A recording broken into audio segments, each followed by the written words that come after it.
ছোট, ছোট ২ টা বাচ্চা ছিল এবং তার ভাবি ছিল। তার ভালো লাগে নাই, তাকে ভাত খাওয়ার খোঁটা দেয়। তার সাথে ঝামেলা করতেছে তার ভাবি। তার ভাইকে বলত। তার ভাই যদি এটা সমাধান না করত, "তুমি ভাই তোমার হাত-পা ৪ টা আছে, তুমি অন্য একটা কাজ করে খাইতা। কিন্তু তুমি তোমার যে অপরাধটা তুমি করলা, এই যে তোমার ভাবি, ভাতিজি এবং ভাতিজাকে দুনিয়া থেকে বিদায় করে দিলা, এত নিষ্ঠুরভাবে। কিভাবে পারলা ভাই? ভাই কিভাবে পারলা তুমি?" দর্শক এই ভালুকায় এই ঘটনা ঘটে যাওয়া দেখার পর আসলে অনেক মানুষ দুঃখ প্রকাশ করতেছে যে, এ কেমন ঘটনা? যে ভাই তোমাকে ৳৪০,০০০ ঋণ করে তোমাকে জেলখানা থেকে বের করে আনলো। আনার পরে তারই বাসায় তোমাকে রাখলো। সেই ভাইয়ের পরিবারকে তুমি দুনিয়া থেকে বিদায় করে দিলা। তুমি কেমনে পারলা ভাই? কেমনে পারলা? এখন তো জেলের মধ্যে পচে মরতে হবে তোমাকে। যে ভাই ৳৪০,০০০ খরচ করে, ঋণ করে তোমাকে বের করলো। দর্শক আমরা এই নজরুলের কথা বলতেছিলাম। এই নজরুল আসলে এর কয়েক বছর আগেও তিনি একটি মার্ডার করে। মার্ডার করার পর তিনি জেলখানায় চলে যায়। জেলখানায় যাওয়ার পর তিনি ২ বছর থাকেন।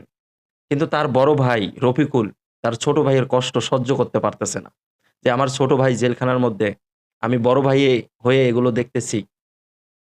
তার বড় ভাই রফিকুল তাকে ৳৪০,০০০ খরচ করে জেলখানা থেকে বের করে আনলো।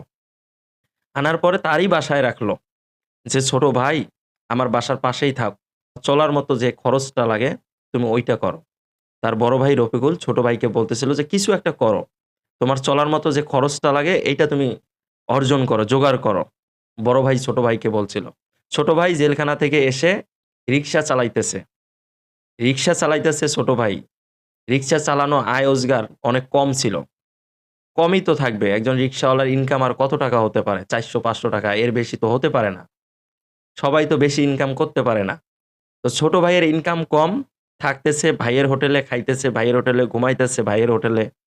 এখন তার যে ভাবি আছে, রফিকুলের যে স্ত্রী আছে, এই স্ত্রী নাকি রফিকুলের স্ত্রী নাকি ছোট ভাই নজরুলকে বিভিন্ন সময় আজে-বাজে কথাবার্তা কয় এবং বিভিন্ন সময় খোঁটা দেয় যে, "আমাদের এখানে থাকতেছো, আমাদের এখানে খাইতেছো, আমাদের এখানেই সবকিছু করতেছো। কিন্তু তোমার তো ইনকাম কম।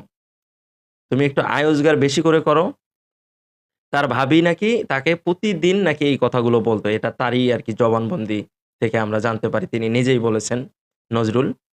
তো তার থেকে আসলে এগুলো আমরা জানতে পারি। সেই ক্ষোভে, সেই রাগে তার বড় ভাইয়ের স্ত্রীকে রাতের বেলা এভাবে নৃশংসভাবে তাকে দুনিয়া থেকে বিদায় করে দেয় এবং তার ভাতিজা ছিল ছোট, তার ভাতিজি ছিল ছোট।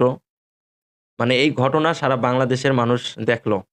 দেখার পরে সবাই আসলে বলতেছে যে, "এ কেমন ঘটনা? একটা ঘটনা এরকম একটা ঘটনা মানুষ করতে পারে। ভাইয়ের পরিবারকে ভাই শেষ করে দিল। যে ভাইকে ৳৪০,০০০ খরচ করে ঋণ করে জেলখানা থেকে বের করে আনলো।"